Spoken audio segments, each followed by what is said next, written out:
এদিকে কয়রায় ৩ ইউনিয়নে বাঁধ ভেঙে ২০ গ্রাম প্লাবিত, রাতভর মেরামত কাজ চালিয়েও বাঁধ রক্ষা করতে পারেনি এলাকাবাসী। এটি আরও উত্তর দিকে এগিয়ে ধীরে ধীরে বৃষ্টি ঝরিয়ে দুপুরের মধ্যে দুর্বল হয়ে পড়বে বলে জানিয়েছে আবহাওয়া অধিদপ্তর। খুলনা, সাতক্ষীরা, বাগেরহাটের ওপর দিয়েও প্রচণ্ড বেগে ঝড় বয়ে যাওয়ার খবর পাওয়া গেছে।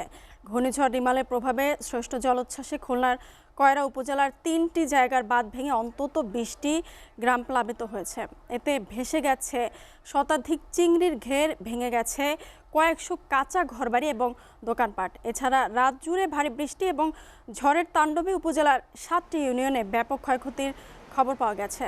স্থানীয় বাসিন্দা এবং পাউবো সূত্রে জানা গেছে, গতরাতে জোয়ারের তীব্র চাপে মহেশ্বরীপুর ইউনিয়নের সিংহেরকোনা, মহারাজপুর ইউনিয়নের দশহালিয়া ও দক্ষিণ বেতকাশী ইউনিয়নের ৩ নম্বর ওয়ার্ডের বিলাল গাজীর বাড়ির সামনের বাঁধ ভেঙে গেছে। স্থানীয়রা জানান, বাঁধের দুর্বল অংশের ওই ৩টে স্থানে প্রায় ১৫০ মিটার ভেঙে নদীর নোনা পানিতে প্লাবিত হয়েছে এলাকা।